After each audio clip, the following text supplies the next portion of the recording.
A very warm good evening. I'm waiting for someone to join the live session.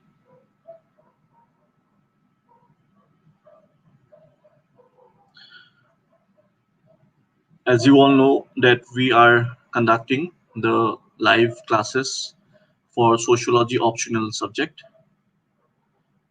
for the exams like UPSC and APSC. And you know that we have been trying to provide you the basic information and the basic details about the sociology as an optional subject. I believe you all have gone through the first three video lectures, which are present in our YouTube channel named CSAP. After today's session is over, you can also find the video lectures of the previous three demo lectures of sociology in the description box. You can also find the free WhatsApp group. The link is given in the description box. You can join the free WhatsApp group in order to get free study materials and free daily current affairs along with daily answer writing practice sessions for mains. Along with that, you can also join our YouTube channel for all the details about our courses. The link for our application, which are available both in the Play Store as well as in Apple iStore, are also given in the description box. You can check the app where we have a lot of exciting courses which will help you to go through your preparation for civil service exams. Along with that, we are also coming up with a one-day sale on upcoming Sunday, that is 13th of this month, where we are giving 50% off in all our courses. So you can check it in the app, which will be available only for the Sunday, that is 13th of this month. And you have to use the coupon code that is CSAP50 in order to purchase the courses in a 50% discount, which will be available only for a single day. All right, so you can all download our application, which the link you will be getting in the description box. If anyone is live and if you can see me and hear my voice, please write yes in the comment section so that I can start with today's class. I'm just taking a few seconds or a minute maybe to start with today's class.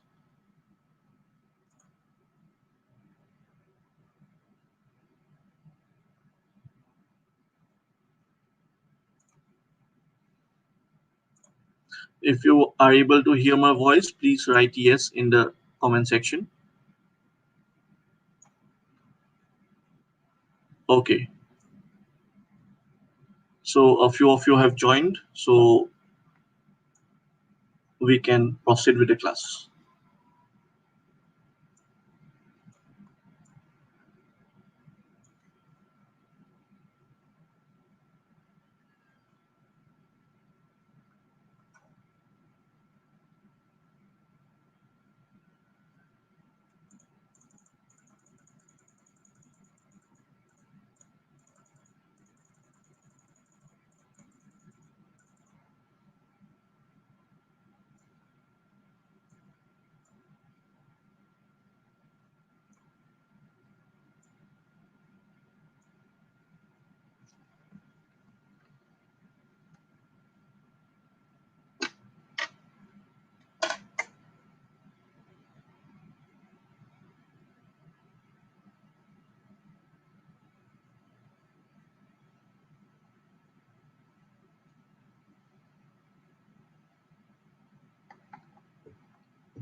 All right.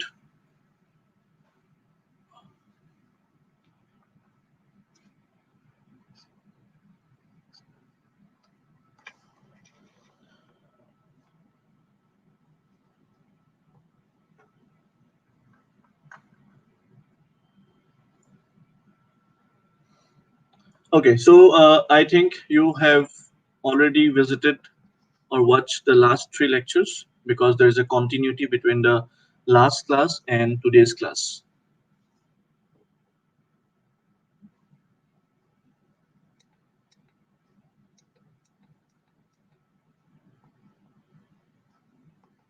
We had also discussed one of the answers in the last class, and I had also given you a question in the last class.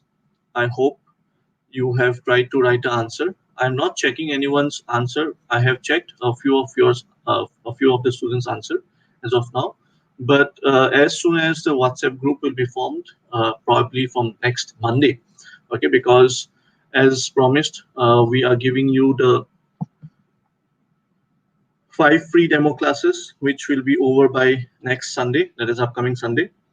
And once it is over and once all the students join in the paid course, so from there we'll be starting with all the detailed analysis class where I'll be checking everyone's answers, which will be submitted in the WhatsApp group of the sociology batch of CSAP. And along with that, uh, I'll be sharing all the previous class notes along with the daily basis notes when we'll be starting from next Monday. Okay. Don't worry, you'll be getting all the class notes along with the PDF notes of sociology. And as I've already asked you to purchase two books of George Ridger and Harlumbus and Holborn, I hope you have already purchased it. Apart from that, the IGNO materials are not like you don't have to buy it because I'll be sharing all the PDFs on a daily basis along with the classes that will proceed from next week, that is Monday. So you'll have to definitely give a reading of the IGNO material also, okay? Because sociology content needs to be read by oneself at least once, because that will really help you in understanding the subject or grasping the subject well. Apart from that, the notes will be provided by us as promised. I've already told you, which I will share with all of you from Monday, that is upcoming Monday. And daily questions will be given to you in the WhatsApp group. During the class, definitely I'll be giving you one question, but obviously one question will not be sufficient. And I'll be sharing also like various other questions along with the topics which we will cover in the class. And it will be your responsibility to at least try writing the answers, okay, as along with the classes as it will proceed. So as you all know that we had been discussing about the scope of sociology, you know that we are trying to cover up the first lecture, and trust me, we'll complete the first chapter in a detailed manner within the free demo classes, okay?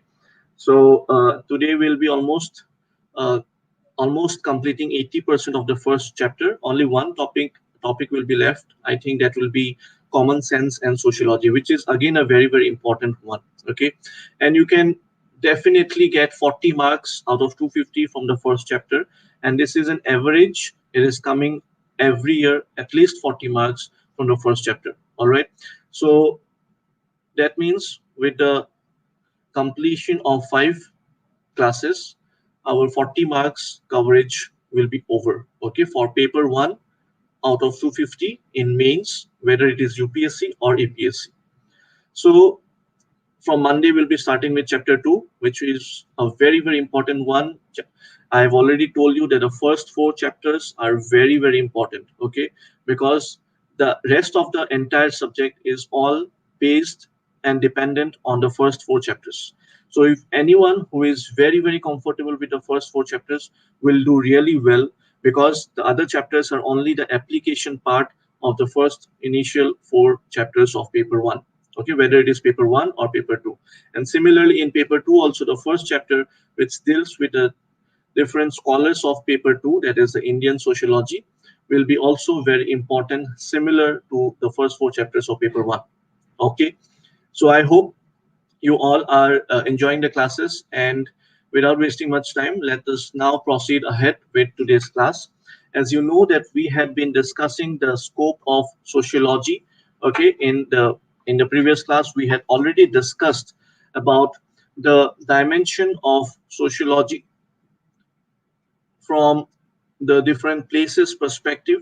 I had given you in detailed manner about what different scholars of different places have like selected their subject matter in order to study sociology, and that had resulted in broadening up of the scope of the discipline that is sociology. I hope you are keeping a pen and a paper or a copy with you, because I want all of you to keep keep on noting down the points that we are discussing, so that you are able to make a mind map of the entire class. Even when from Monday I'll be giving you the recorded sessions, then also there will be a like an advantage for all of you, because you will be getting the PDF materials along with the recorded class when it will be uploaded with you. Okay, so you can open up the PDF material and you can listen to the lecture, and then parallelly you can go through the notes. Okay, but as of now, since we are conducting the live class, and also since it is a free we are providing on a free basis, we're not providing you the materials as of now, but from Monday you'll be getting all the materials. All right.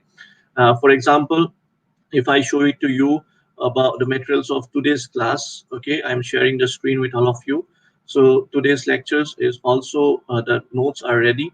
For example, if you can see that the scope of sociology, this is there, and its relationship to other social science disciplines. Okay, now this is the content material of today's lecture. Okay, and you can see that the entire material is ready from our side, and this only we'll be discussing in today's class. Okay, and you'll also get this PDFs in the form of a PDF. You'll get the notes for your reference. Okay, and there will be nothing to worry on from your side, because you'll be getting all the notes on a ready-made basis. You just need to study this, and the extra sources that I'll be asking you to study, you definitely have to go through it. Okay, because reading by yourself is very, very important in order to grasp the subject very well.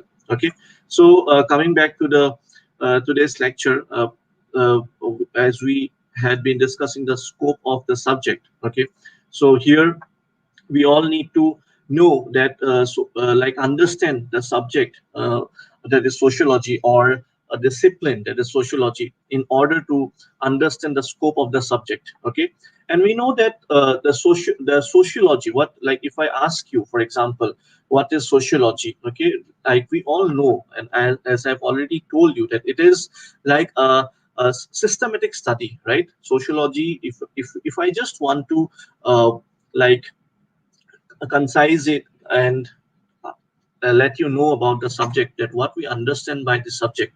Okay, so it is definitely a systematic study of society, and it studies what? It studies the human society, right? Because uh, because why we have to understand the subject matter of sociology in a detailed manner is because in today's class, and also in this topic of scope of the subject of sociology, we have to understand how sociology is different and how it is similar to other various dimensions or other various disciplines like political science, or maybe like anthropology, or maybe psychology, or maybe your like subject like history also. Okay, because like as I had already shown it to you. Okay, like let me just show you this diagram. You can see that sociology studies the entire society. Okay, you can see that it is having a broad scope. Okay, if we see psychology here, this is covering a part of the studies. Pol science is also covering a part of it: ethics, economics, anthropology, or history. But sociology has interlinkage with all the subjects. Okay, and that is why we place sociology in the above, or at the top of, as compared to all the other subjects. All right, so so as you can see here, that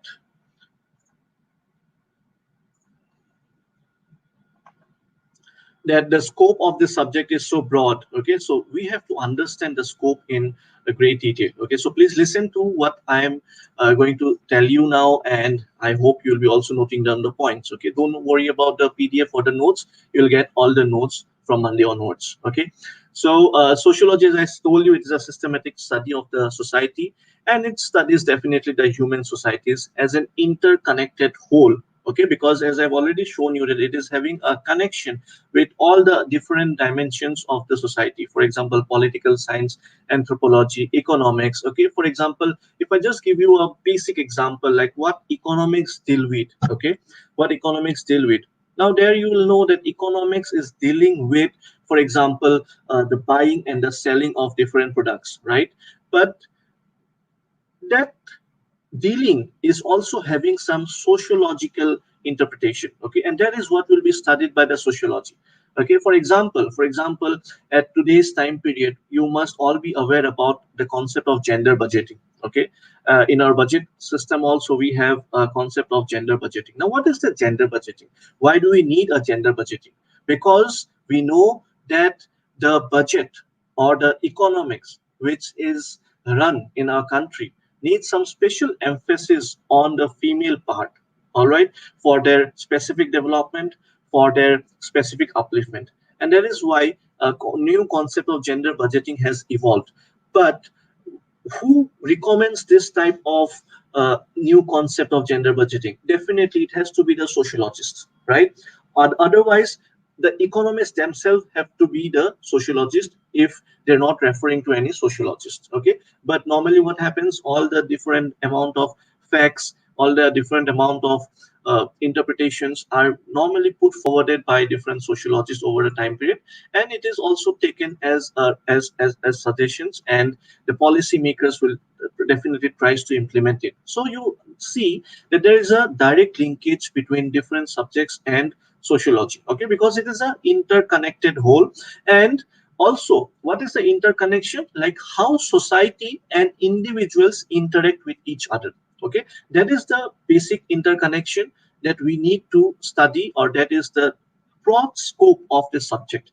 Because an individual is also belonging to the institution of political science, an individual is also belonging to the institution of economics, an individual is also belonging to any other institution, you name it, for example, family or marriage or even religion or any other institution that you can name it. Okay, but there is a direct linkage between the society and the individual. Okay, so what did I tell you? That sociology is a systematic study of society, and it studies what? Human society. Okay, because human society is an interconnected whole, and also how society and the individuals interact with each other. So basically this is what sociology studies all about. Okay, and as you have seen that over the time period, and over, if we go through different places, we have seen that different, for example, the American sociologists have taken up different subject matter to study. French sociologists have taken up different subject matter of studies. Similarly, the German sociologists, they have taken up different perspectives of studying society.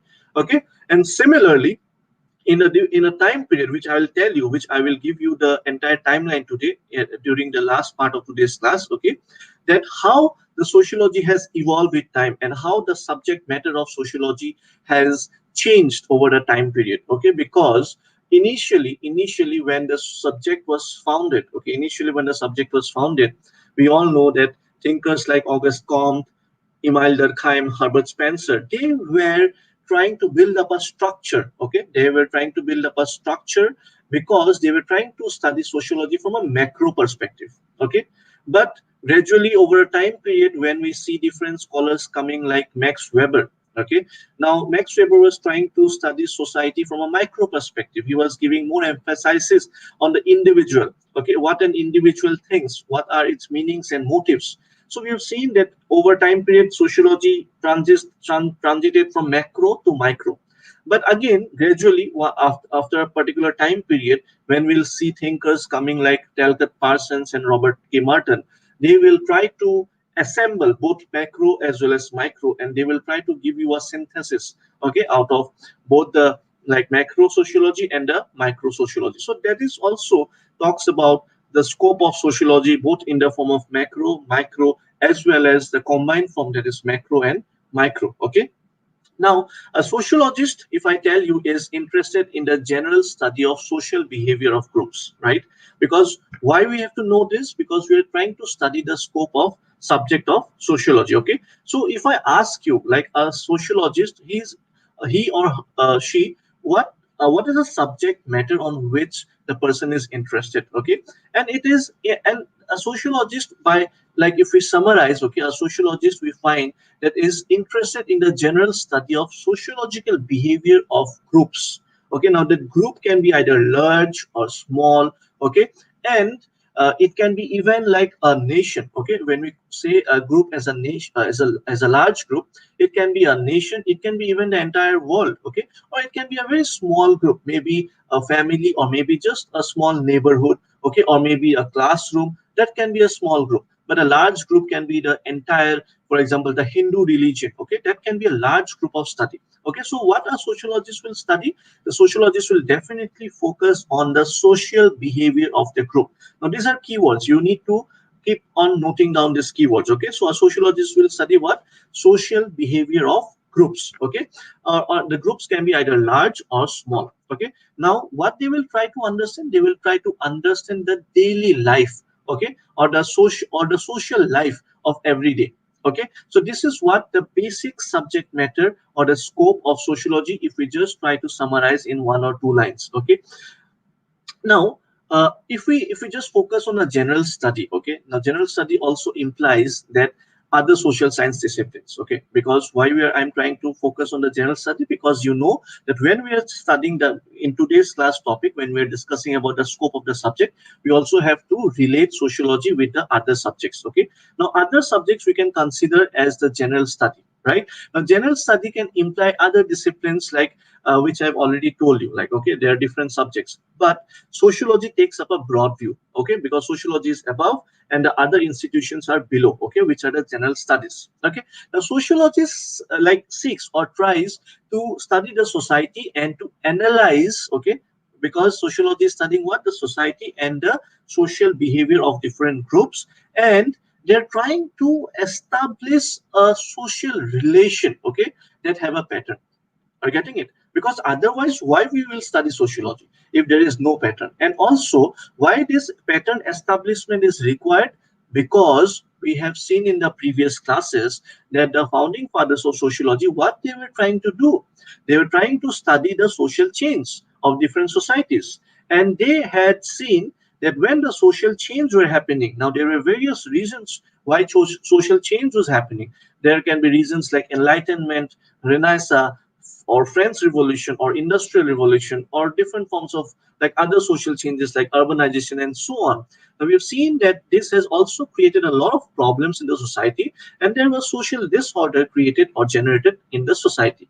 Now it was like the fact that the founding fathers had decided that let us find out a solution, because they were influenced from the natural science at that time period, because science was taking a very a very prime importance among the different subjects, because whatever problem was there in the society, science was trying to give a universal solution to all problems.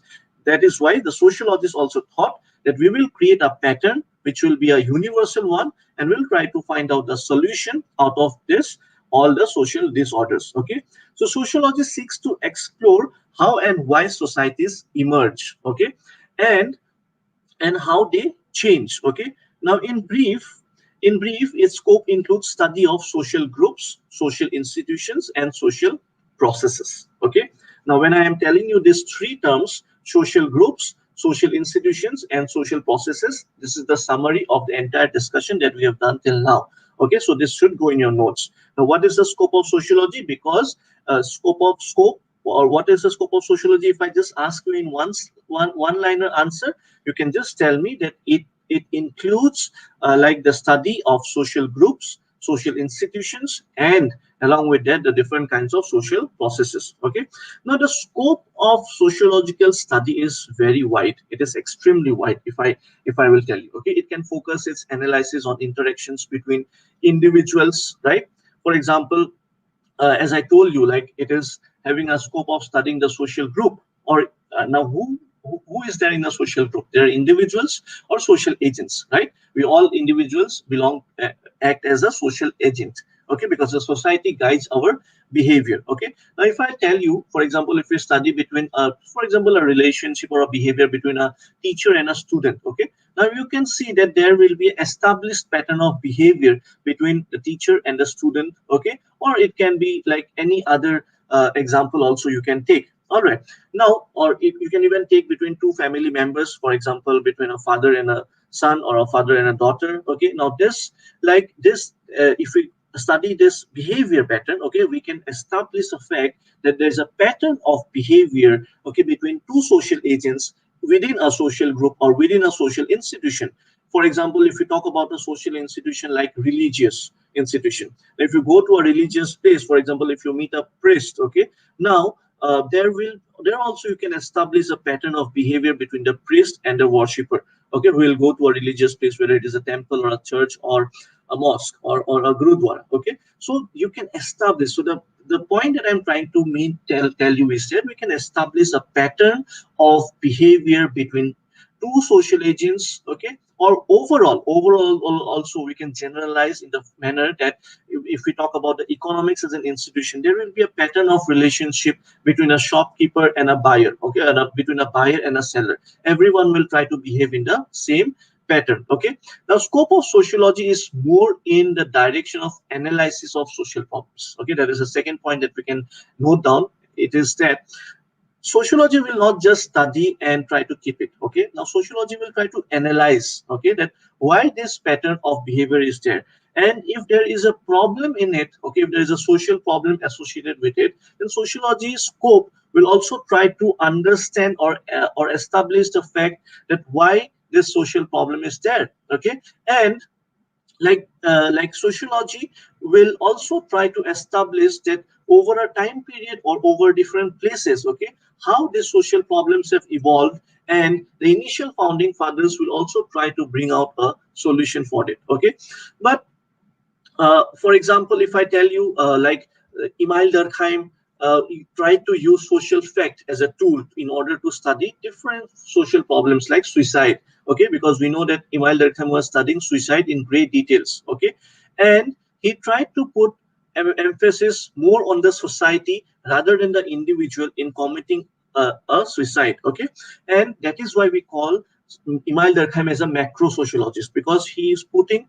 society as the responsible figure. Okay, in order to establish the fact that, for example, in a particular society, this is the suicide rate in this time period. Okay, now why this happened? Because of a particular wave, for example. Okay, now we'll understand those waves and why, what are different types of suicide that Emile Durkheim tried to establish in when we'll study Emile Durkheim as a thinker.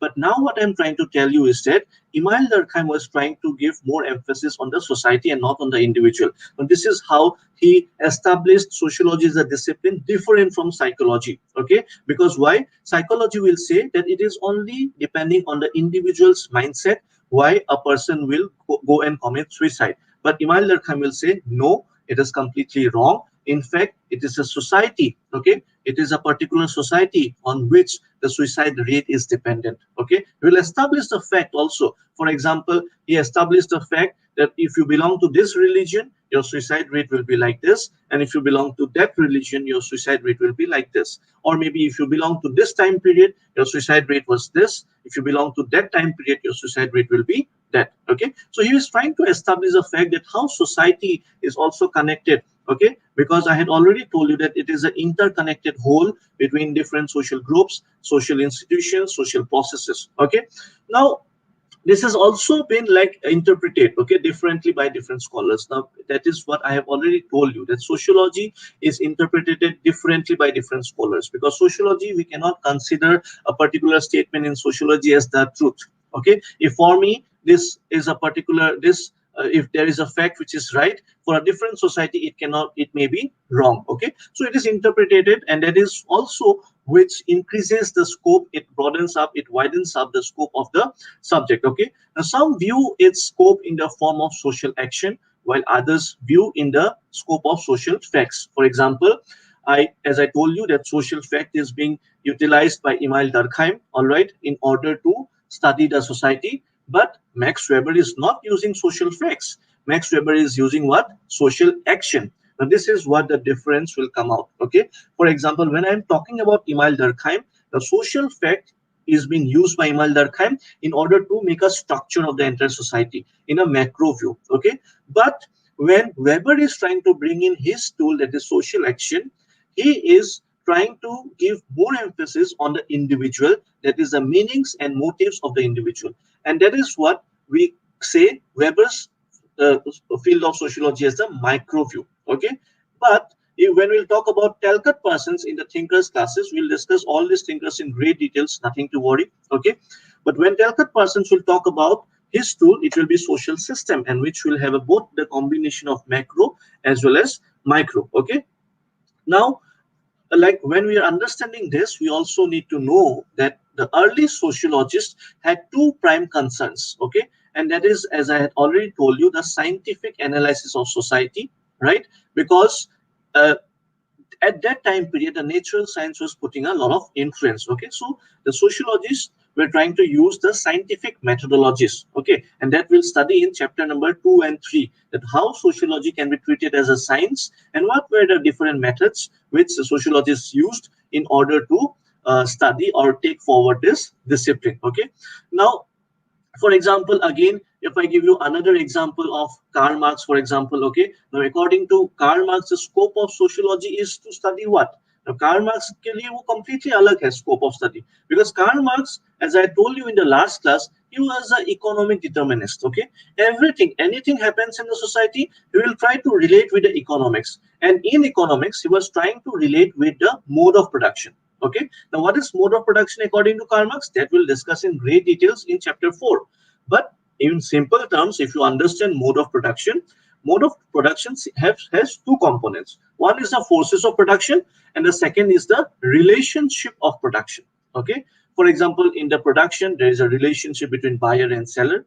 And on the other hand, the forces of production means like land, capital, okay, and entrepreneurship.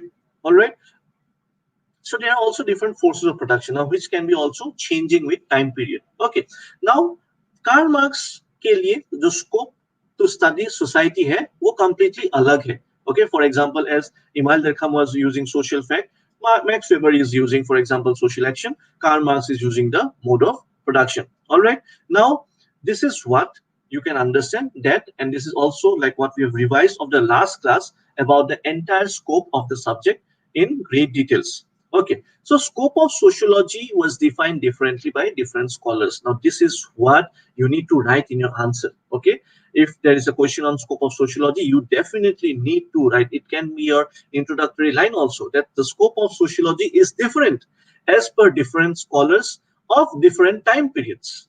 Okay, because in different time periods also the scope has changed, right?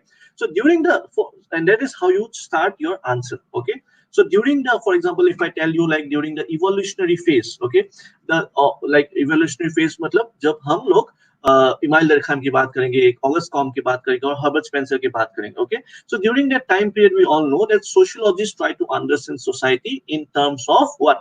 Tell me whether it is micro or macro. Can you tell me, give me an example quickly in the comment box? Okay, can you give me an example? Like, can you tell me like whether in the evolutionary process when sociology started as a subject, the focus was on macro or micro? Just tell me in the comment section. Okay, we all know that it was what? We all know that it was a macro view. Why? Because the thinkers like Auguste Comte, Emile Durkheim, they were trying to establish what? The in the form of a pattern establishment or in the form of universalization of different laws in order to bring out solutions, okay, for the different social problems of the that time period, right? And that is what is also visible, okay, in the studies of the thinkers like, for example, Emile Durkheim, Herbert Spencer. Okay, now Comte divided the scope of sociology into two parts. Okay, now when we talk about like it is the macro part, okay, in the evolutionary phase. Macro means what? You understand what is the difference between macro and micro? Macro means a proper structure. Okay, for example, let me give you an example from the Indian society. If I tell you about the caste system of Indian society, okay, now if I just tell you that the caste system is having four in the Varna system we are having what? Four different subcaste. For example, Brahmanism, Kshatriya, okay, Vaishya and Shudras.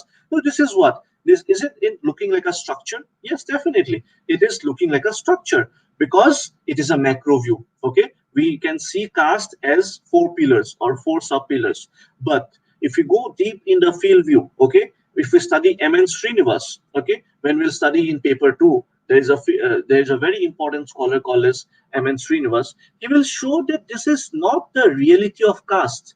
Okay, if we just see the structure that Brahmins are the superior caste, okay, but it is not a fact everywhere. If you go to various societies, we can even see that somewhere Sudras are dominant caste as compared to Brahmins. Somewhere the Kshatriyas are more dominant as compared to the Brahmins. Okay, so because there are different concepts like social mobility, okay, through different means. For example, if a person belonging to Shudra community becomes an IAS officer, obviously that person will be more dominating than a Brahmin who is having a very living a very poor life, right?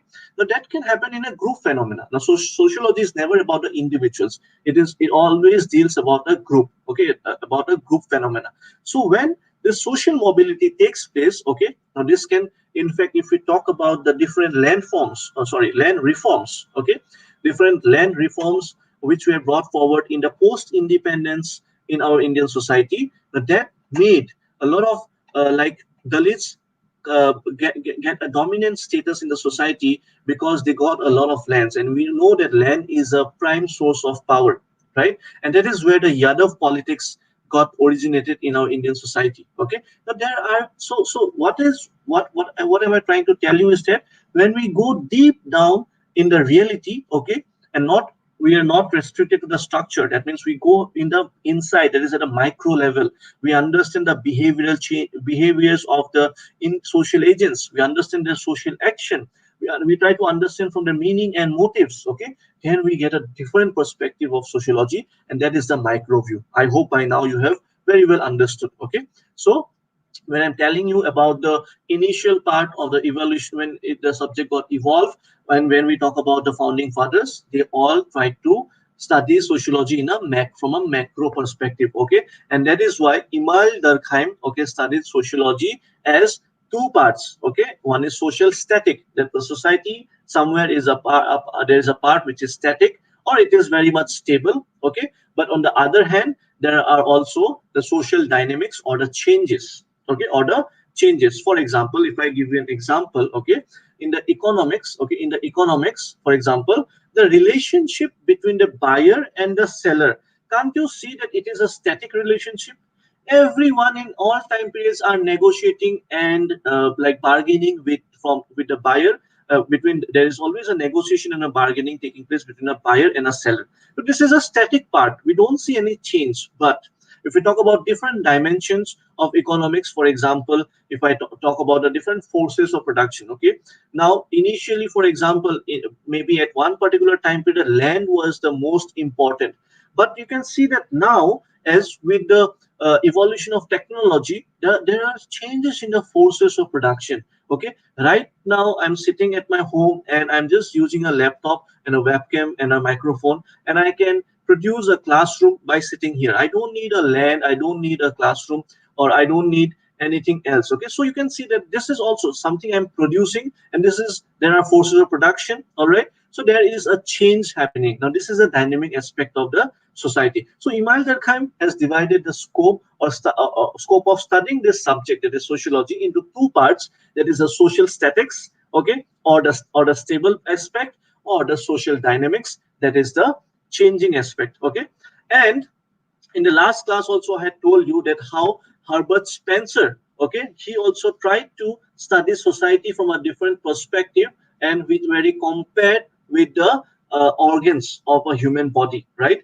Or he said that sociology, so the society is also formed of different parts, okay, which can be compared to the human body, and all the parts, if it is interrelated, okay, and it is working together, then only the society will function. So don't you see even here a structural perspective, that a society and there are parts, okay? So this is also highlighting what a structural perspective or a macro view of sociology. Okay, now after when these things were going on by 1838, when Auguste Comte coined the term sociology for the first time, and as these things were evolving, all right, during the time period of 1880s, sociology was established in various departments in Europe. Okay, because you know that sociology has evolved from Europe, like societies like France and German. Okay, then gradually Italy, America, and so on. Okay, so the first, like, those kind of departments was actually established by Emile Durkheim in France. Okay,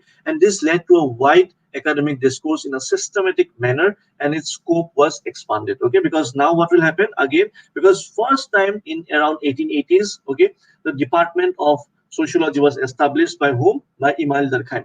The term was actually coined initially by Auguste Comte, but the systematic study got evolved by Emile Durkheim. Okay, and then again, Durkheim, what he tried to do, he tried to uh, actually, I'm really sorry. Okay, I told you one thing with a mistake, and that is Emile Durkheim didn't talk about sociology into two parts like social statics and social dynamics. That was Comte. Okay, that was Comte. I was a bit absent-minded while discussing about the other things. Okay, in place of telling Emile Durkheim, I just said sorry. In place of telling Auguste Comte, I said Emile Durkheim. Okay, it's not like that.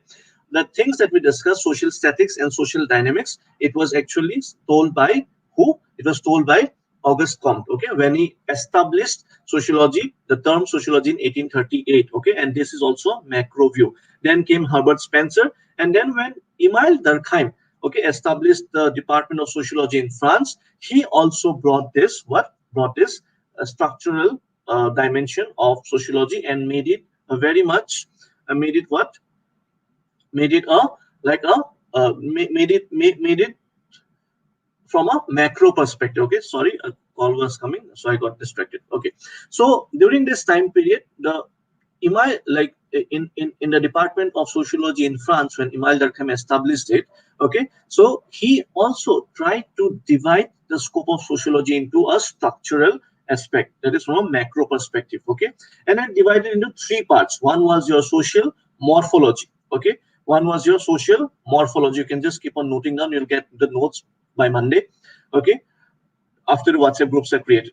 So he divided, Emile Durkheim divided the sociology into three parts. One is social morphology, the other one is social physiology, and the third one is your general sociology. Okay, now for example, like we will go into details when we will study Emile Durkheim in our thinkers chapter number 4. We'll not go into details at what is social morphology, what is social physiology, okay, or what is the general sociology. All right, but again, we're trying to understand that Emile Durkheim is also trying to explain the scope of sociology in the form of what? In the form of a structured manner. Okay. Then similarly, we can proceed to Max Weber, and where he tried to establish the scope of sociology from a micro perspective. Okay, and there he gave more importance on the individual perspective. Okay, but apart from that, again, if we talk about the different scope of sociology, that is from a critical perspective, if we talk, then we can bring in Karl Marx. Okay, and we have already understood a bit of Karl Marx, but in details we'll understand in chapter 4, and there we'll see how Karl Marx was trying to explain the scope of sociology through his conflict perspective, and we have already understood that, right? Now, apart from this, you can even talk about the feminist perspective. Okay, but we'll come to that in a later time period. But here, when I'm telling you, like, about the scope of sociology, I think by now you have understood that initially the macro sociology got evolved, then came the micro with with Max Weber, and then after that, after around 1940s. Why I'm telling you the time period? Because now I'm going to give you a few pointers, okay, where we'll see the time period in great details. Because first, the last class we discussed about the different places. Today's class we'll discuss about the different time periods, how the scope of sociology evolved with time. Okay, and we'll also compare sociology with few other different disciplines of subject like political science, anthropology, economics, history, or psychology. Okay, so as I'm telling you, let's see, you can see that sociology has evolved in different time frames. For example, 1830s onwards. Okay, then we can see 1880s onwards there are changes. Then we can also talk about when in 1940, okay, there were ideas emerging in a combined manner. Okay, that means new scholars coming up like Talcott Parsons, okay, and Robert K. Martin. They are trying to infuse both macro as well as micro, okay, and trying to study or expand the scope of the subject in a combined manner. Okay, so we will study these things in great details when we'll study again chapter number 4.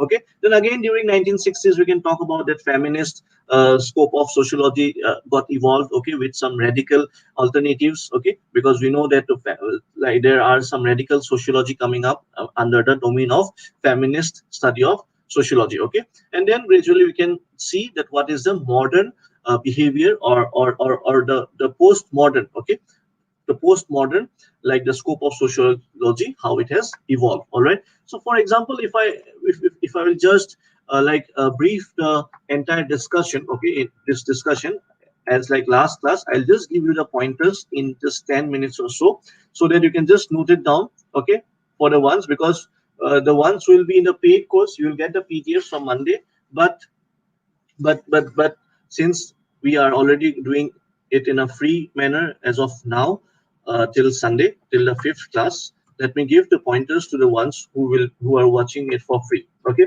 so you can see here that I think you can now I let me share the screen first. All right, so if I tell you like how to divide this answer, okay, or how to structure this answer, so we can talk about the, for initially first the about the initial phase, okay, initial phase. And this is how like we'll see that how scope of sociology widened at various time periods. All right, so initial phase we can talk like from 1838, as I already told you, okay, till 1880, okay. And this was what, which view, just this is in the form of a revision, okay, just this is in the form of revision. You all know by now that this will be which dimension, this will be a macro dimension, right? There should not be any doubt, because I have already explained to you, okay, this will be a macro dimension, and the society will be understood from a macro perspective. All right, now who are the thinkers here? For example, Auguste Comte, okay, and he talked about what? He talked about social ethics as well as social dynamics, right? So this is what we already saw. Then we can talk about again, for example, Herbert Spencer. We can talk about him, and he gave what? Again, a structural perspective, okay, and that is your organismic analogy, okay, because the human body is like a structure, and similarly, the society is also a structure, okay, and this is again a macro view.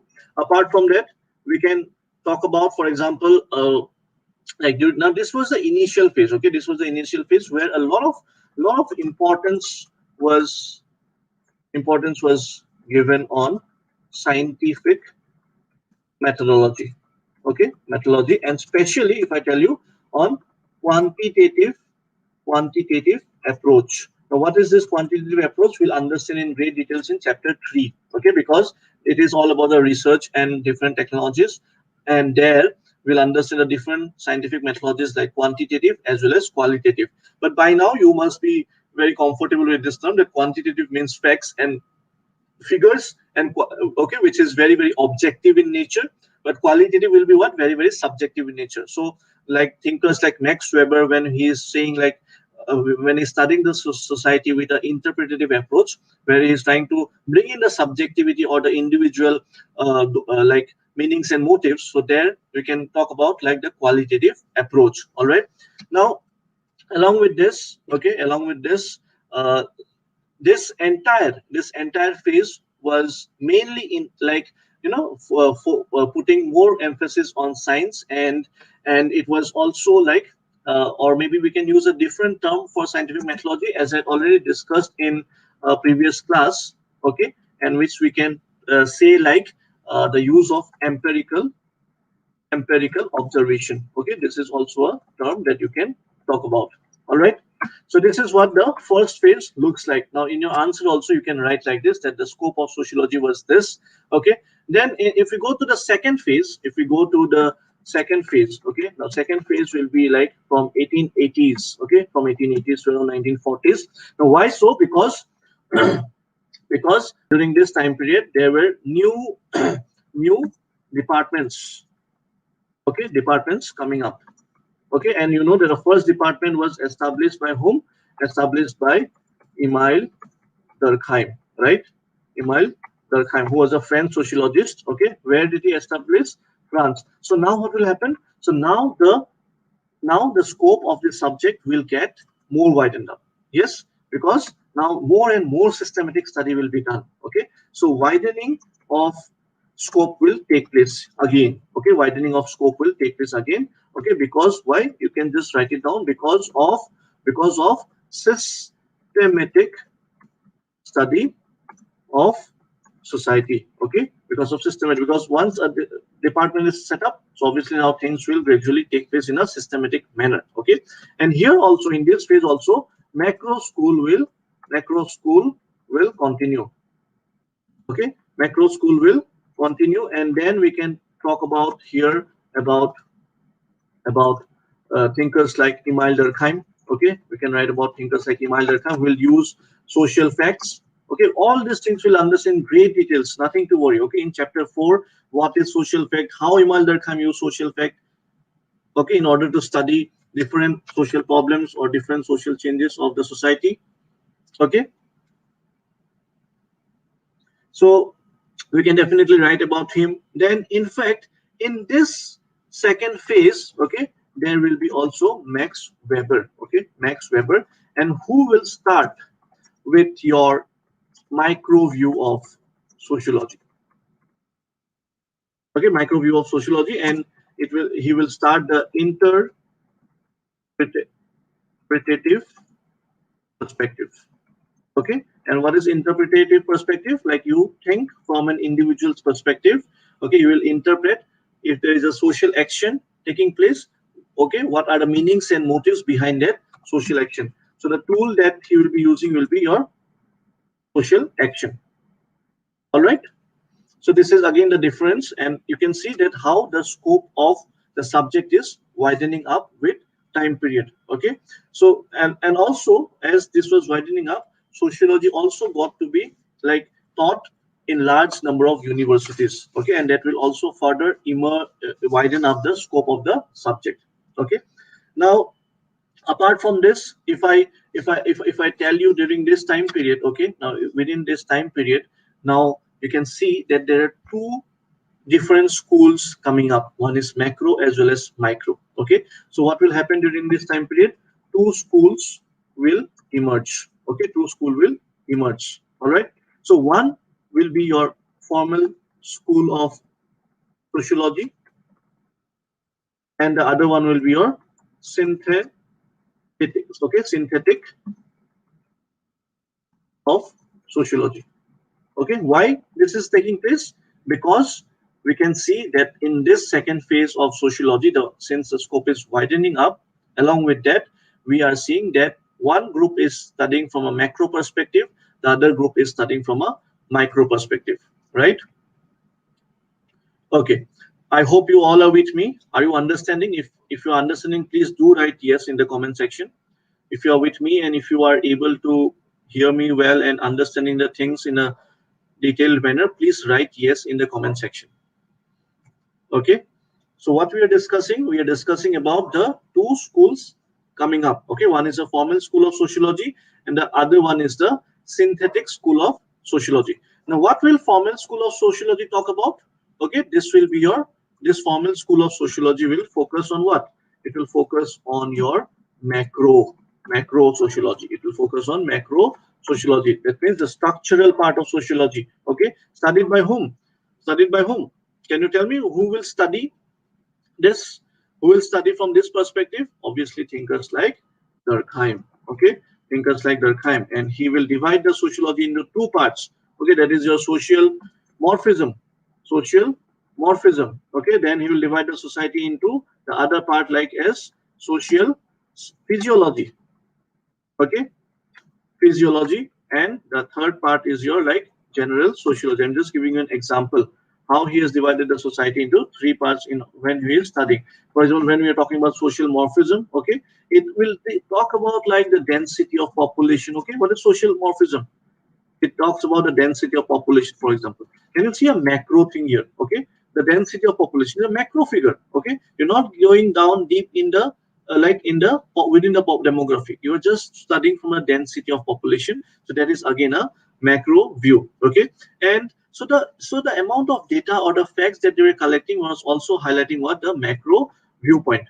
All right, but when like the thinkers like Max Weber will come, when they will focus on micro aspect, they will go into deep down of the population. Okay, like what is the issue with the Dalit woman? Okay, now that will be a micro analysis of sociology. Okay, but this formal school of sociology is dealing with what macro sociology, and you can see that Durkheim has very beautifully divided the scope of the subject in order to study it in a structured manner. Okay, now if we talk about social physiology, okay, it talks about like different processes like religion. Okay, because the society is made up of religion. Okay, then the different forms of laws. Okay, then economics as a whole in the macro manner. Okay, then political aspects, but they are not going into deep down. Okay, they are just focusing on the part which can be studied from a macro point of view. Okay, so that is what again deals with the socio physiology. Okay, and general sociology is like to what? To discover general social laws. To discover general social laws. Okay, which may be derived from special social processes. Okay, now by this I hope you understand that what we are discussing the scope of the sociology. In the first class, in the last class, we discussed about the evolution of the scope of this subject in different places. Today, we are seeing from time perspective. Okay, that how with time the scope of sociology is expanding or widening up. So initially, in the first phase, from 1838 to 1880s, the founding fathers like Auguste Comte, Herbert Spencer, they brought it from a macro perspective, tried to study the society scientifically, okay, and they tried to establish some structures. Similarly, in the second phase from 1880s onwards, why we're calling it a second phase, because there was new discipline, new departments coming up, established by Emile Durkheim, and it got more systematic. Okay, and in during this time period only, Max Weber also came up. Okay, who will study society from a micro perspective, and there will be two evolutions. There will be evolution of two different school of thought of sociology. Okay, one will be formal, which will deal with macro, and the other one is a synthetic school of sociology, that is the micro aspect of sociology. Okay, so for example, you can even talk about here like other scholars, some other scholars like let me give you one more example. We can talk about Peterim Sorokin. Okay, but we'll not discuss about him as of now. We'll discuss about him in the future classes in different chapters. All right, now for example, if we come to your formal school, okay, because we are discussing about the formal school. Just give me a second. Okay, we'll just take a small break. I just need to clarify a few things and a small water break. Okay, so I want all of you take a small break of 1 minute, and then we'll again be back with the class. Okay.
All right.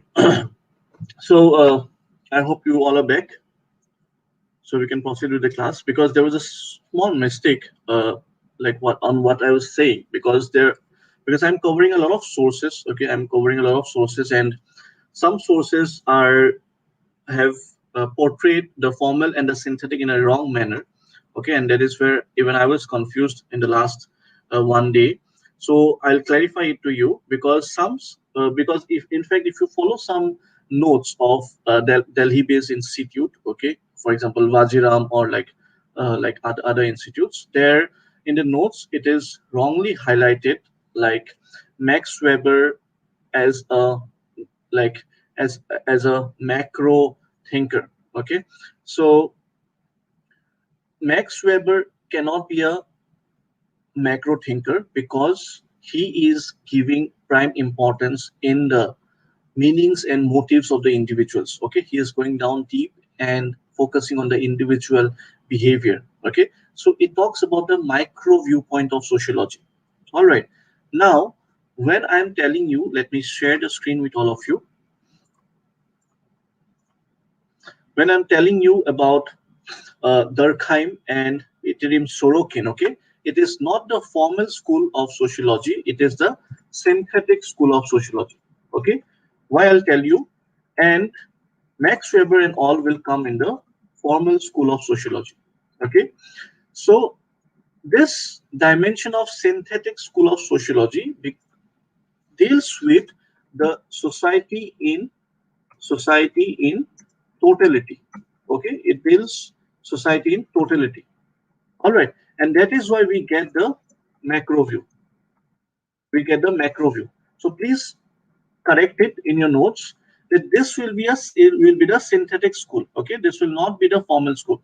In fact, formal school of sociology will be what? Will be the micro sociology. Okay, will be the micro sociology. So I hope you are clear by now. So formal school of sociology will deal with micro sociology, and here, like the thinkers like Max Weber will come. Okay, Max Weber will come. It will get more clear when we'll discuss with the thinkers in chapter number 4. So when thinkers like Max Weber will deal with the micro aspects of sociology, they will be talking. Then we can talk about that. It is the formal school of sociology. All right. So what we are discussing, we are trying to discuss that during the widening up of scope of sociology, our we are trying to cover it up in a different phases across the scale of time. Okay, so in the initial phase, we have seen the founding fathers, they were trying to focus on establishing the solutions in a grand manner. All right, and that is where they were focusing on the structural aspect and scientific manner, that is empirical observation. Okay, and that is what the initial phase. Second phase saw evolution of two schools of like sociology while discussing the scope of the subject. There we can talk about that one was the formal, the other one was the synthetic, right? Now what for example, I've already given you the all the details. Now when we talk about the two schools of sociology, now we see that one school is discussing about the micro view and the other one is discussing about the macro view. Okay, and there like if we are discussing on micro, it will be what? It will be your formal school of sociology. Okay, please don't get confused. Micro will be the formal and macro will be the synthetic. Okay, and formal school, if we talk about the formal school, it considered scope. Okay, that is the scope of the subject of sociology. Formal school considered as a limited. Okay, it considers limited one. Okay, why limited? Because it is focusing on a micro aspect. Okay, if it is focusing on a micro aspect, the periphery is small, so the scope of sociology will be limited from the micro perspective, or from the from the one for the ones who are dealing with the formal school of sociology. All right, and and they will emphasize more on understanding, okay, rather than predicting. Okay, please try to see this part, that if I tell you what is, please do note it down in your notes, that if I tell you about the scope of sociology from the micro perspective, or from the formal school of sociology's perspective, You tell me whether the scope will be limited or very vast. Obviously, since it is a micro one, it will be limited one. Okay. And what will be the emphasis? The emphasis will be more on understanding rather than predicting. Okay. Because if I give you an example of micro, it is Max Weber. Max Weber will try to understand. Okay. Because I think you remember in the initial classes I had given you an example. If someone observes a classroom, okay, for example, in a classroom there is someone is teaching sociology. Now, how will Emile Durkheim or the or the ones who belong to macro school of sociology will predict the will predict that classroom? They will just predict that everyone is studying what? Studying for civil service exam. Okay, because this is the civil service coaching institute. That is what? That is a prediction.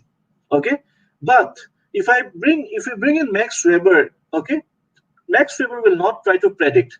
Max Weber will try to go deep down. Okay, Max Weber will talk to each individual. Why are you studying sociology here? Okay, and then I had told you that the answer may be different for everyone. Okay, so that is what the micro school of thought tries to understand the subject or understand the society or the behavioral pattern. Okay, in a different social group or among a social institution or through different social processes. But if we talk about the other, that is the macro school of thought, okay, or or the synthetic school of thought, where we have seen thinkers like Emile Durkheim or in fact Karl Marx also, who was also a structuralist. Okay, so they will try to do what? They will try to predict. Okay, they will try to predict rather than understand. And what is prediction? Like this is what if this is the suicide rate as per Emile Durkheim. Okay, they will there will be predictions in his study that this is happening because of the causal relationship which we will try to establish with a certain fact. All right. So there is no deep level of understanding in the macro sociology. Okay, so that is what the basic difference got established. Okay, and there will be also a lot of debates happening. Okay, there will be also a lot of debates happening between the macro sociologists and the micro sociologists, and this will again further enhance the scope of the subject when we'll talk about the phase. Okay, the third phase from 1940 onwards, when new thinkers will come up in the society like Talcott Parsons or Robert Kurt K. Merton, who will try to mix both the scopes, that is micro as well as micro, and they will try to give a combined form of the subject, which will again further enhance the scope of this subject. So I hope you are able to understand the basic terms, okay, basic terms or the basic understanding, okay, how the scope of this subject is gradually increasing. Okay, and later on, before I just write down the points for you, let me just tell you that later on, like after 1940s, okay, because this is the second phase we discussed, like from 1880s to 1940s. Okay, starting when Emile Durkheim started with the new department of sociology in France. Okay, the second phase started, and then gradually Max Weber also came in and started to bring a new phase of sociology, that is the interpretative school of thought, through which the micro understanding of the society started. Okay, because they were giving more importance on the individual's meanings and motives rather than as like the founding fathers, who were just trying to uh, generalize the pattern behavior of the society and trying to predict certain solutions for all the social problems, or trying to bring the social order, okay, out of the social disorder which was prevalent in the society at that time period. So gradually, when this is increasing with time, when we go ahead with time, okay, after 1940s, new ideas will emerge. Okay, this is very important to understand. And what are these new? See, new ideas means what? Again, the scope gets enhanced. So this is your answer again. Okay, you have to write this definitely. And see, the scope of sociology, the answer that you need to write, you need to take points from the previous class, you need to take points from today's class, and also you need to take points from the next class also. Okay, so this combined, all the three classes will give you the answer for the scope of the subject. Why I'm giving a lot of time? I already told you that till fourth chapter will go very slow, because you have to understand the subject in great details. Okay, we cannot go fast during this like basic, because right now we are trying to develop the foundation of the subject for you. Okay, so let us come back to the discussion. We are talking about what happens after 1940. Again, new ideas emerge. So new ideas emerge means the scope again gets widened up. Okay, now what new ideas will emerge? Now, for example, when thinkers like Talcott Parsons will come, he will combine the study of, okay, social action and social system in sociology. Okay, he will combine both macro and micro, because social action belongs to whom? Social action belongs to Max Weber, okay, and social facts belongs to Emile Durkheim. So he will combine both, and he will develop a new system, that is social system. Okay, similarly, another thinker like Robert K. Martin, he will also combine the psychological and the structural aspects of society. Okay, so what is a structural aspect? Coming from the macro view, obviously, because I have already told you Emile Durkheim, okay, dividing the scope into three parts. Okay, August Comte dividing the scope into two parts, like social statics and social dynamics.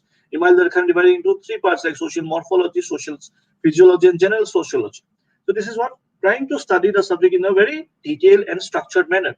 So Robert K. Martin is trying to what, combine this structural aspects of society as well as the psychological aspects of society. And what are the psychological aspects? Like the things that Max Weber is trying to bring upon. For example, Max Weber will talk about what? The individual meanings and motives. Now, what is the individual meaning and motive? It is a psychological aspect of a social agent. Who is a social agent? It is an individual of a social group living in a society. Okay, if that social agent is doing a performing a human behavior or a social behavior, then that social behavior is also having an analysis. Okay, the psychological analysis. I'm trying to understand the meanings and motives of that social agents.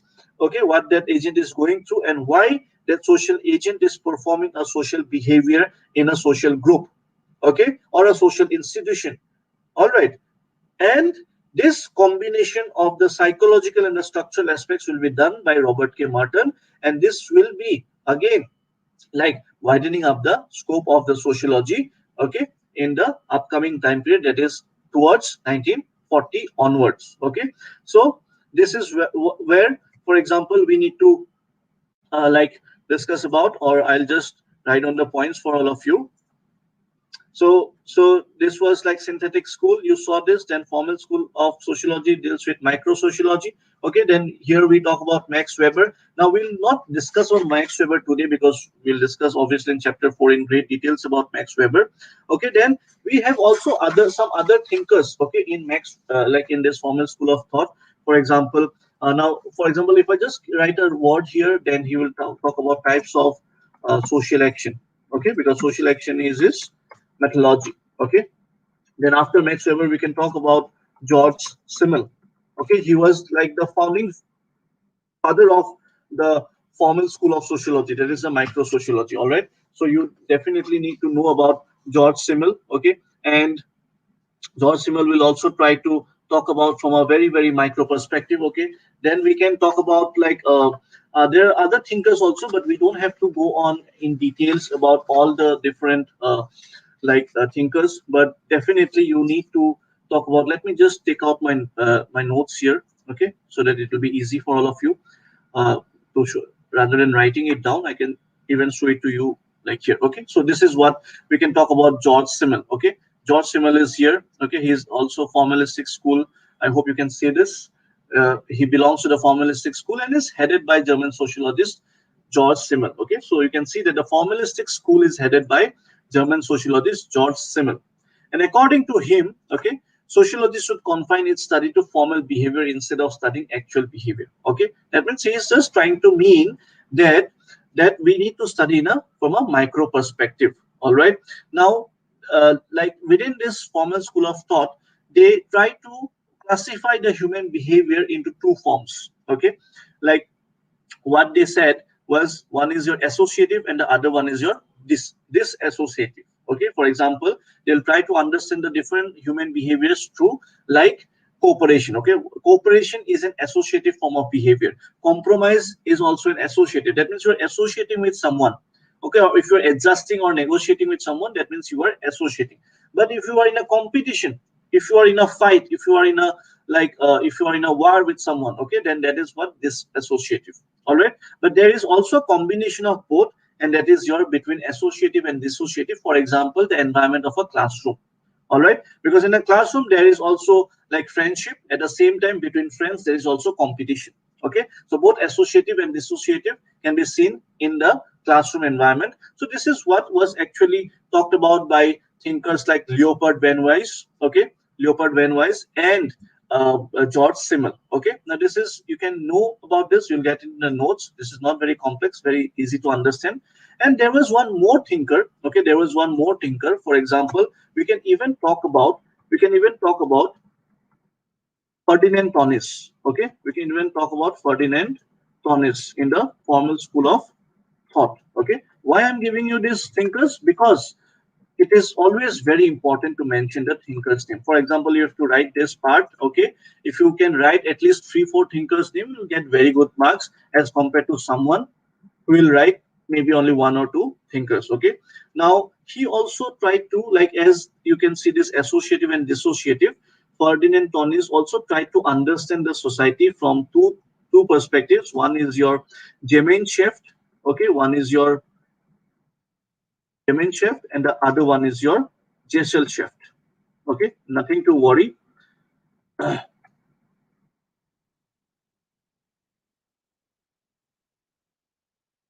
All right. So what is Gemeinschaft? Again, the similar thing, like that means a community feeling. Okay, a community feeling, and Gesellschaft is your individual feeling. Okay, individual feeling. So as you can see that thinkers like Leopold Van Weiss. Okay, now this was also given by, like, I'll just mention the thinker's name here, Leopold Van Weiss. All right. So, and along with George Simmel, they had, like, divided the behavior of human beings into associative and dissociative. And Ferdinand Tolnis also, while trying to understand sociology from a micro perspective, while had divided the, like, the scope of sociology into 2 parts that will try to see the community feeling as well as the individual feeling. Okay, see, there obviously there will be a emphasis on individual feeling because we are talking about the micro school of sociology, that is your formal school of sociology. Okay, then again, like, you can see that the synthetic school that we already discussed, okay, it tries to, so, like, study the society in totality, as I already told you. And in order to study sociology in totality, you need to embrace all the social science within its scope. Yes or no? Because if you need to study sociology in totality, you need to, that too from a micro perspective, you need to understand the subject, okay, in its interconnected whole.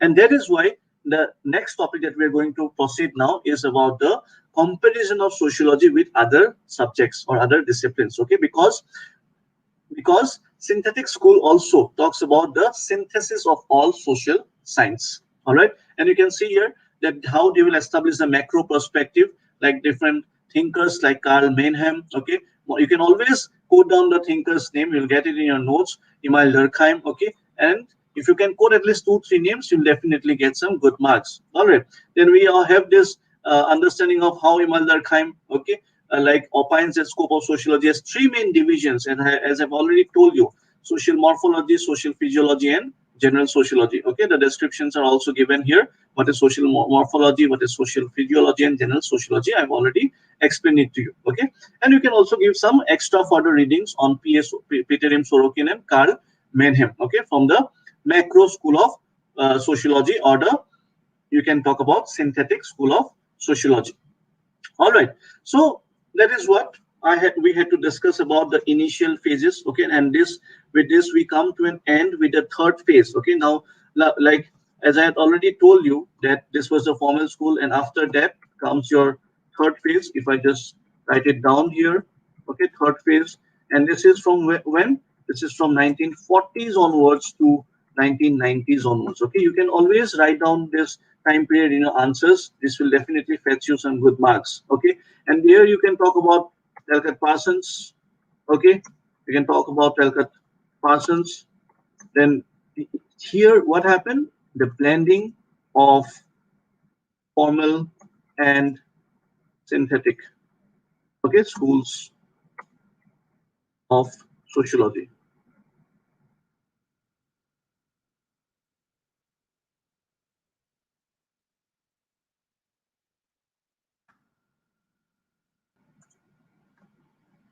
All right.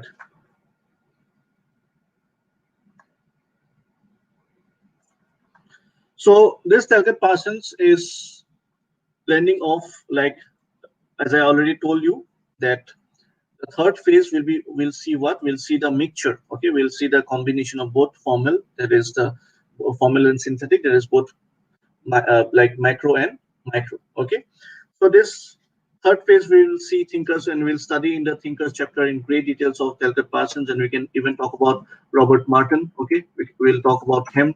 Then we can talk about even C.W. Mills. Okay, C.W. Mills, I had already talked about the sociological imagination in the second class about him.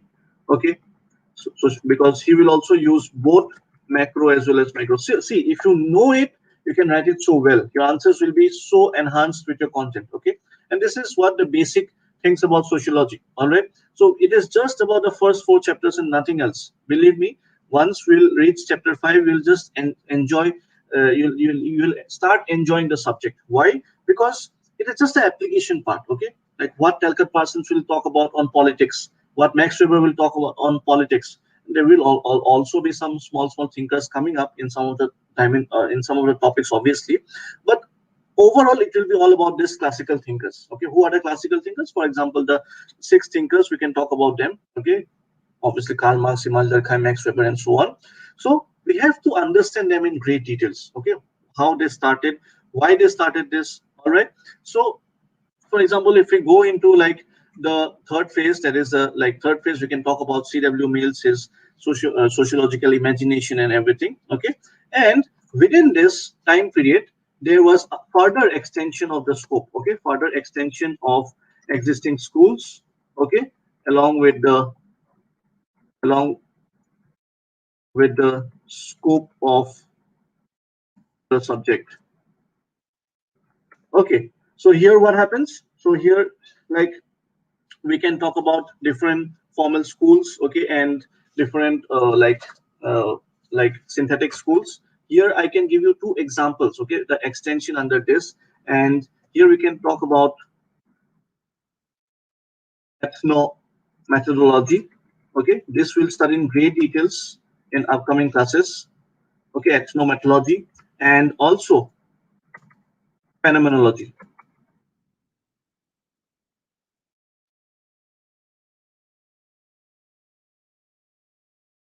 All right. So these 2 topics we'll discuss in after some classes. But this is an extension of within this period, and this will further enhance the scope of the subject. Okay. So you can see here that you're getting so many points to write. So there is nothing to worry about the contents. And lastly, if we try to talk about the present phase, okay, if we try to talk about, because in the present time period, we always need to bring sociology to the contemporary time. Okay, so let us see about the present phase, and this you can talk about that this will be 1980s onwards. Okay, so here again the scope will get widened like anything. Okay, scope will get widened like anything, because here we are talking about health. Okay, health and sociology. We are talking about IT. Okay, impact of IT sector in society. Okay, so you can see that new topics are coming up, biotech. Okay, then in fact we can even talk about social media and its impact on the society. Okay, so this will show us that there will be an emergence of postmodernist thought.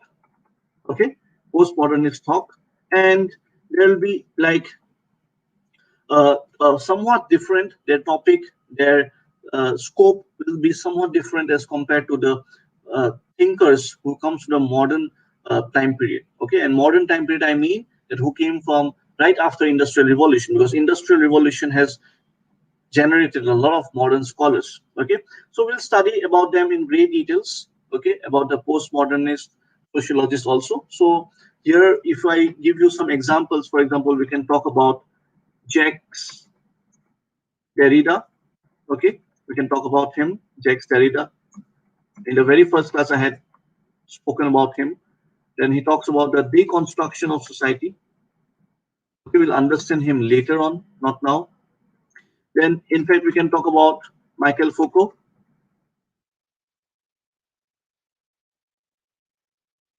We can talk about him, Michael Foucault, and he gives a discourse analysis. Okay, he gives a very beautiful discourse analysis.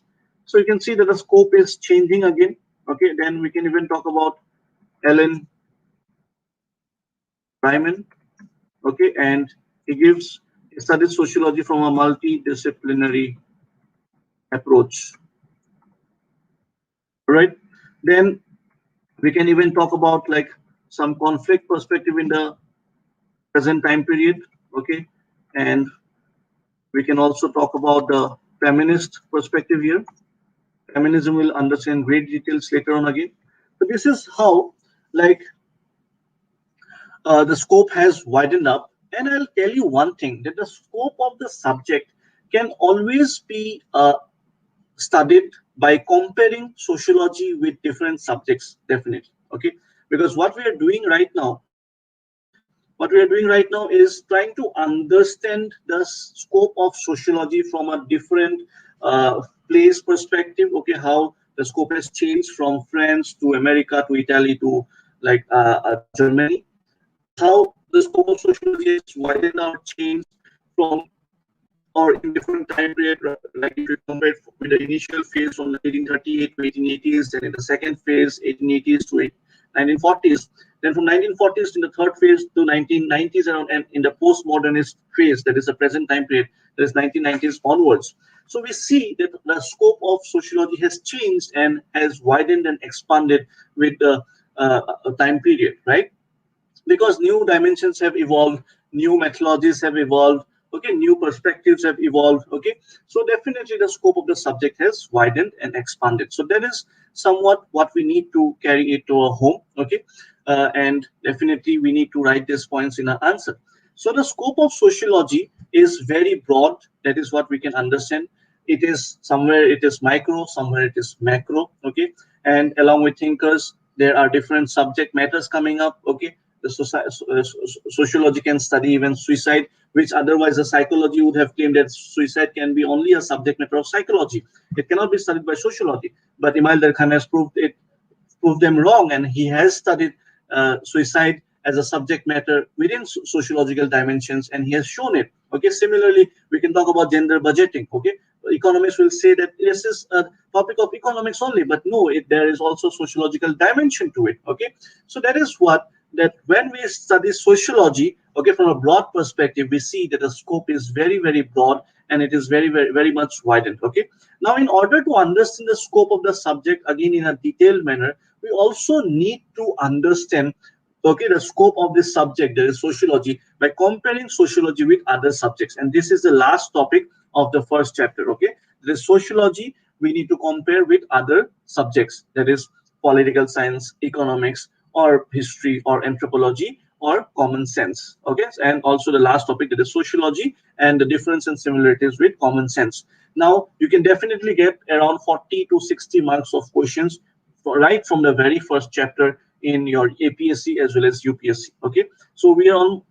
So we'll need obviously one more class, as I already told you that within the first 5 demo lectures I'll be completing the first chapter, and from the second chapter I'll be starting from Monday onwards. Okay, so now we need to proceed towards like sociology and its comparison with other subjects. Okay, I hope you all have understood the scope of this subject in detailed manner. We are trying to establish and understand in a detailed manner along with the notes and everything.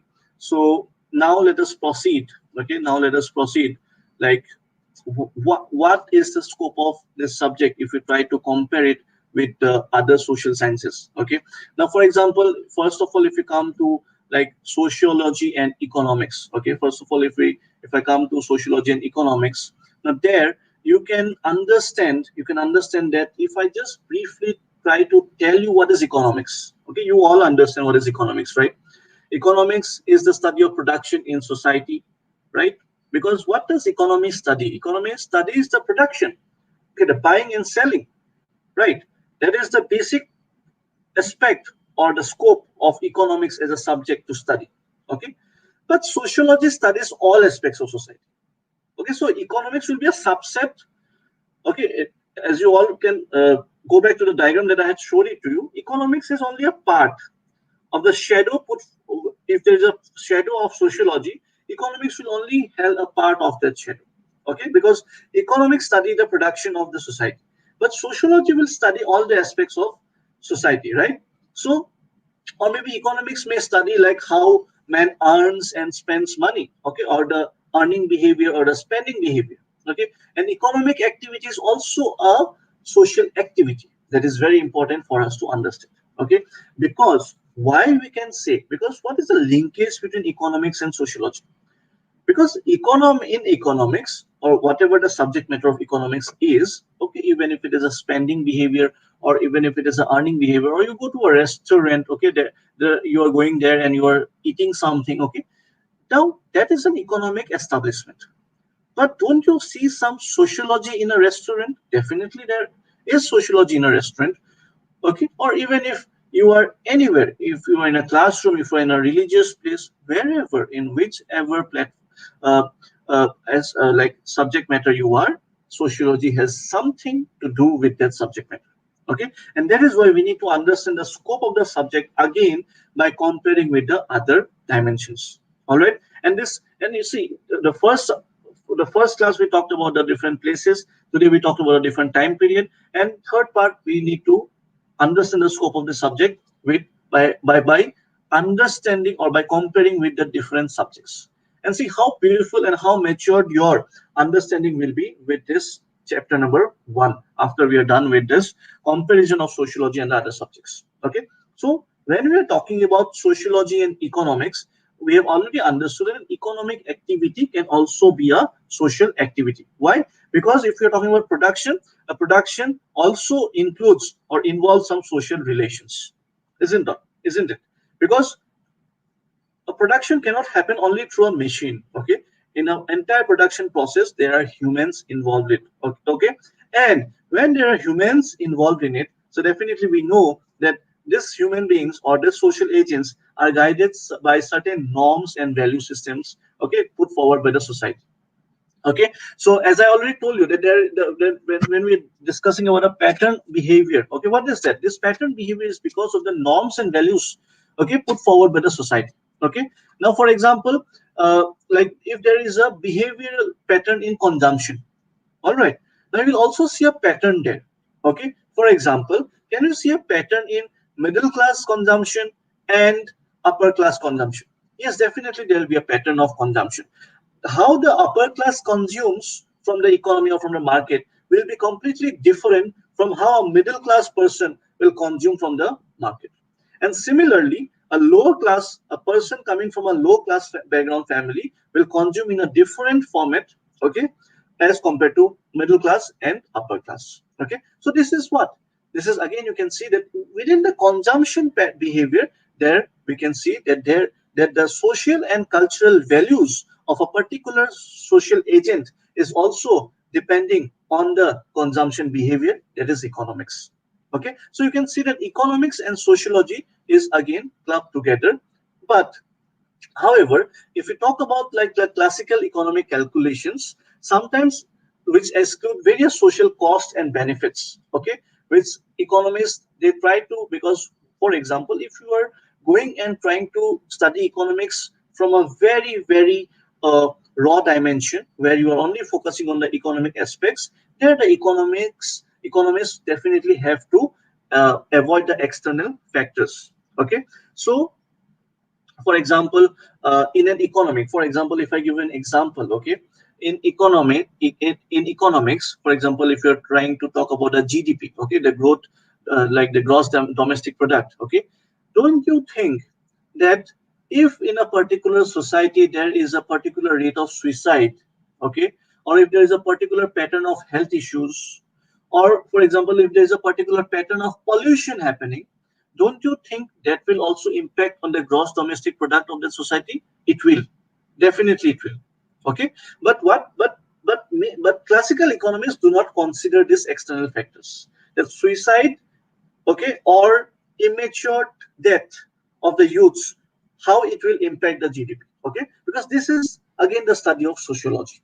So you can see that how beautifully sociology interrelates okay, with all other dimensions. Okay, and this was highlighted by the thinker called as Pierre Bourdieu. Okay, because he had said that true economists take into consideration, okay, that a true economist will also take into consideration the externalities which sociology tries to provide. Okay, so this is a result.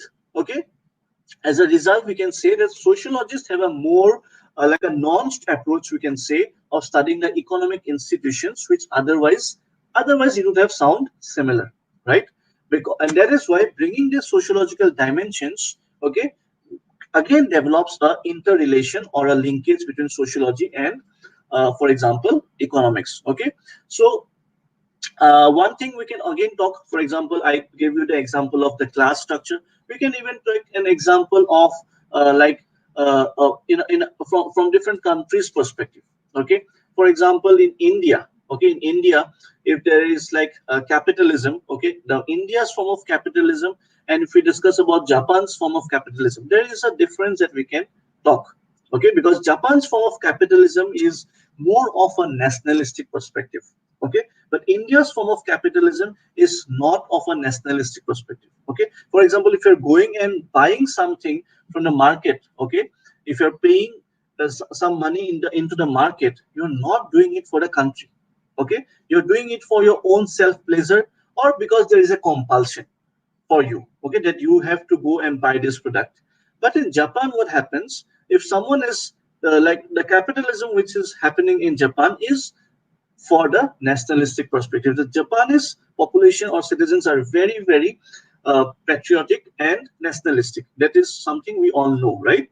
So again, you see that in the behavior pattern of economics, again, it is depending on the society.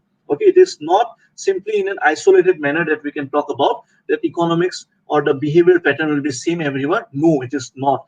The point that I'm trying to tell you is that it is dependent on the society where you live in. Okay, so again, for example, we can bring in different thinkers. Now what I'm trying to tell you, okay, please try to understand that we are trying to bring in thinkers, okay, while understanding economics and sociology's interrelation. We talked about Pierre Bourdieu. We can even talk about Emile Durkheim. Okay, now Emile Durkheim, see, when we'll study Emile Durkheim, we'll study a topic of Emile Durkheim called as division of labor. Okay, because Emile Durkheim, as he studies suicide, he also studies division of labor. Okay, now in division of labor, if economics will study division of labor, then it will be, they will be simply studying about a specialization in the division of labor aspects, right? But Emile Durkheim doesn't study from the economic perspective only. He tries to bring in a social angle. Then how division of labor also promotes solidarity in a society. Okay, now how and what he will say we'll not discuss now, but this is what again you can see that economics and sociology in getting interlinked through Emile Durkheim's division of labor theory. Okay, so suppose if this question comes, so along with the examples you need to mention the thinker's name. That is very, very important. All right, similarly we all know that Karl Marx also talked about the mode of production. Okay, and we'll all discuss, when we'll discuss Karl Marx, we'll discuss in great details how economics and sociology can be clubbed together. Okay, now for example, when we are discussing about between economics and sociology, okay, there are also some differences and similarities that maybe we can talk about, right? So in the notes, okay, in the notes we already have this. Let me share the screen to you. You will all get these notes from Monday onwards. So you can see here that we have these notes of like sociology and economics. Okay, whatever I have explained to you is written here. You can give a reading once you get these notes. Okay, then Pierre Bourdieu's example is also mentioned here. Okay, then we can talk about like this precise laws of economic behaviors and social norms and values, whatever I told you already. Okay, the interconnections between them.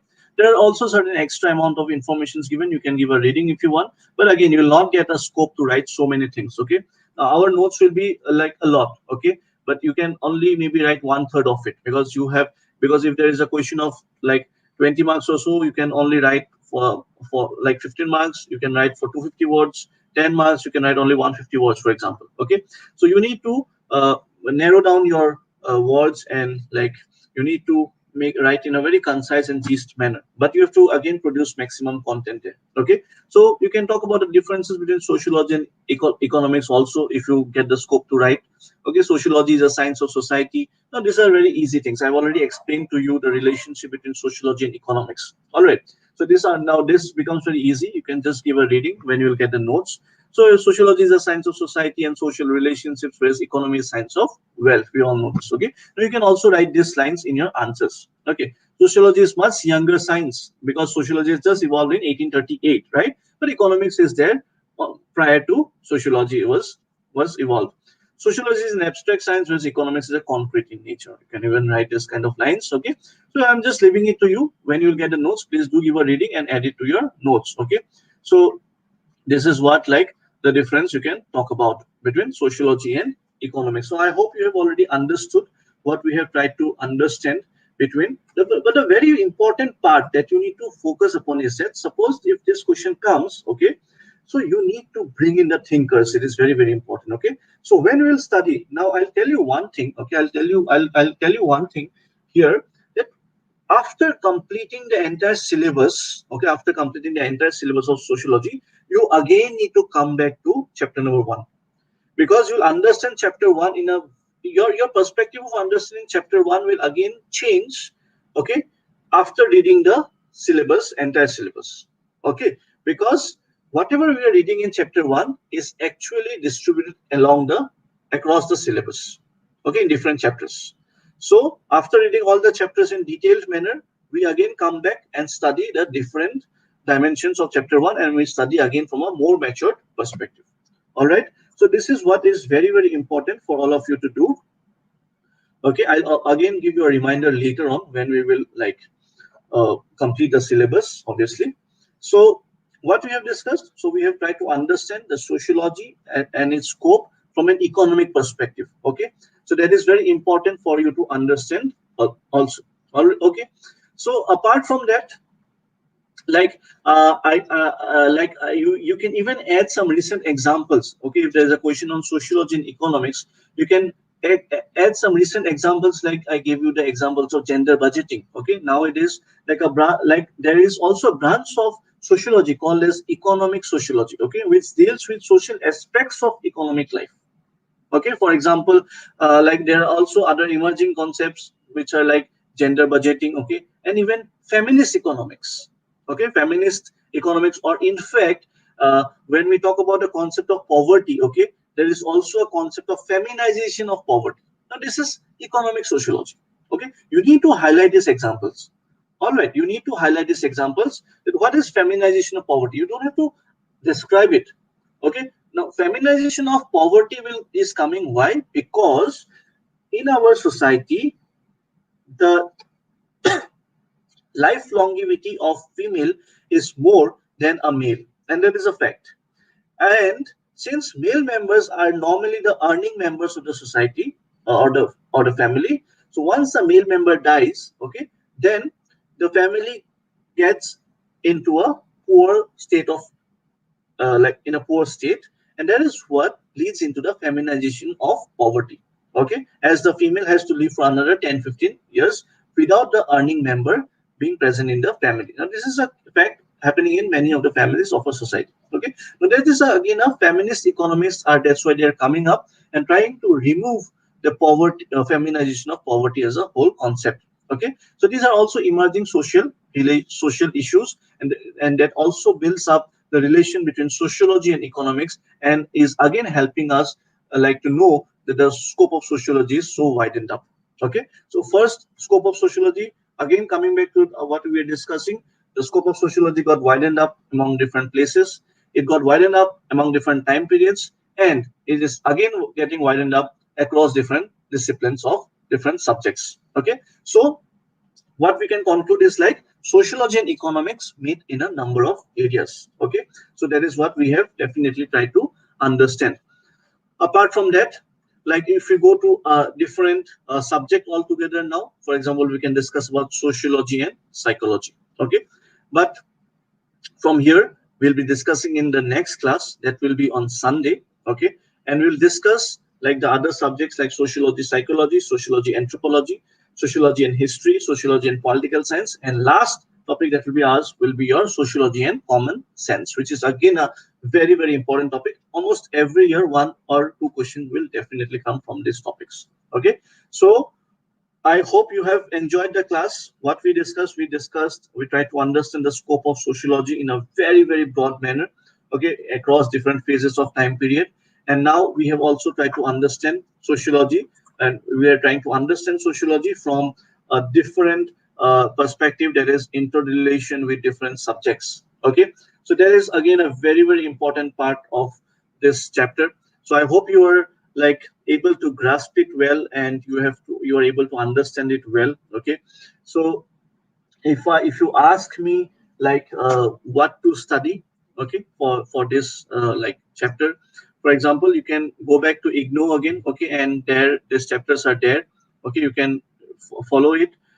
Otherwise, from Monday onwards, by Monday, because Sunday is the last date for admission, okay, and you all need to get admitted to the course by Sunday, and by Monday first up, the WhatsApp group will be created, and by the time period, all the PDFs will be shared to all of you. Okay, so by this time period, you please focus on. I hope by now your George Reacher and Columbus, you might have received it, and please start reading. So I'm giving you another homework to read the first chapter of Columbus and Holborn today. Okay, the this book, okay, this book that I had showed it to you, this book, you need to read the first chapter of this book. Okay, and also by now you should have completed the first chapter of George Reacher also. Okay, so after that, once we are done with chapter one, we'll be starting with chapter two from Monday onwards, and you'll be also getting all the PDFs and study materials by Monday. Okay. I'm sorry, like as of now, I'll not be able to share because since we are not very sure who are going to get admitted. I think by now around 8 or 10 students have already got admitted to the course. Like I think it's around 9 or 10 who have got admitted to a course, and there are probably like another 10 or like some few will get admitted. So once we are sure like who are getting admitted to the course and everything, so we'll form the WhatsApp group and we'll share all the details with all of you. Okay, so I hope you enjoyed the class, and thank you all for listening to me for this time period and trying to understand the subject. I hope I'm able to meet your demands. Okay, and I'll try to make the subject as easy as possible for all of you. From Monday onwards, we'll also focus on answer writing. Okay, we'll focus on answer writing from the very first class, and along with that, we'll also try to complete the syllabus as soon as possible, so that after that, okay, later on we can keep on adding, like we can do some value additions from the current affairs. Okay, because as you know that I'll be also discussing a lot of current affairs from all the subjects, from all the topics perspective. Okay, which is very, very important. So I'll be also bringing in the current affairs topic wise, which will which will have to add it to all your notes, okay, of all the topics, and that will do a lot of value addition, okay, in your notes, and definitely it will help you to get or fetch more marks as compared to other students. Okay, so I wish you all the best, and best wishes to all of you for your preparation. Thank you so much, and good night.